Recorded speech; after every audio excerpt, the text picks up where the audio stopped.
Welcome into another week of Handicapping. I'm David Kaplan. That's co-founder, my partner, Ryan McGuffey of the REKAP. We had a good week last week, 3-1, man. And if I had given out my best bet, and I didn't, Caleb Williams over 225.5 yards, we'd have cashed another. Well, some of us did cash that ticket. We could have gone 4-0. Coulda, woulda, shoulda. Those blocked field goals, the bonanza that was the NFL last week, cost me Tampa Bay minus 6.5. I really liked that pick. They were up 26-13. What's done is done. We're back to around 500. We're 5-6-1. Time to get into a groove. We know Jimmy Shorts is 6-2 with us. 5-6-1. You and I on our weekend 4-packs.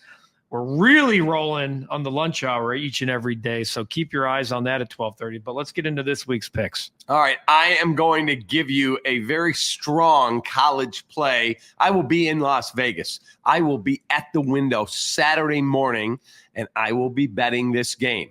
The Kansas Jayhawks. That's right. They are laying 4.5 points. The Bearcats of Cincinnati are rolling in. Jalen Daniels, their quarterback, he's the real deal. Lance Leipold, I love their coach. Me too, I love him. D3 superstar. He was at Wisconsin Whitewater, won multiple championships, went off to the University of Buffalo, turned that program around, came to Kansas, and now all these big jobs that open have all been calling, and Kansas said, nope, not so fast, big guy. How much you want? We'll build you a new practice facility. Whatever you want. We'll upgrade the stadium. He stayed. Kansas football is in a much better place than it's been in 10 decades. I'm telling you. Lay the 4.5. Kansas beats Cincinnati. I will also play Saturday morning football as I like to. Last week I gave you Notre Dame minus 25.5. They won 56-30. That's a cash. By 20, they had to win by 26. They had to win by 26, and they did. And they were up by 36. Well, they had a 2-hour plus delay in that game. I'm bringing up Notre Dame because I'm going back to the well. They're at Arkansas for the first time ever. A very weird Notre Dame at Arkansas matchup. I'm looking at the total here, 64.5. Quite frankly, I like laying the 4.5 as well, but I'm going to focus on the total because Chris Ash, as the defensive coordinator right now at Notre Dame, not looking so hot. Al Golden, who left to go to the Cincinnati Bengals, also not looking so hot. Maybe they should have never switched. A big reason Notre Dame was in the national title last year was because defensively they were locked down. Not so much this year. Purdue hung 30 on them.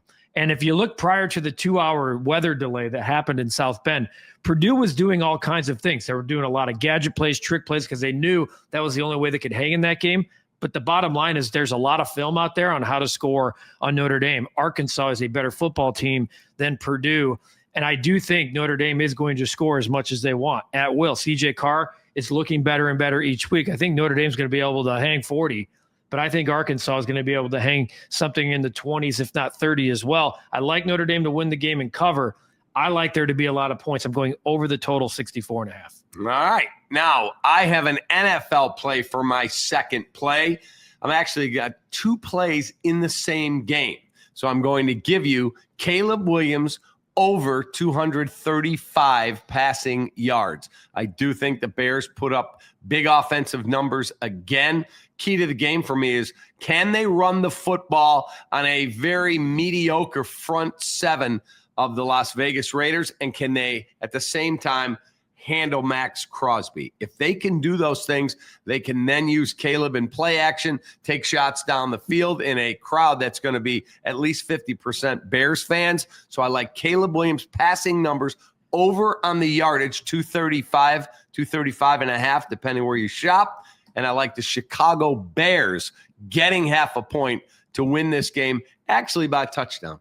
Got to ride the momentum, the mojo, all the good feelings we've had this week about the Bears and Ben Johnson and Caleb Williams as the NFC Player of the Week. That needs to continue this week in Las Vegas. Otherwise, you're back to ground zero and you have a bye. It's 2 weeks to talk about it.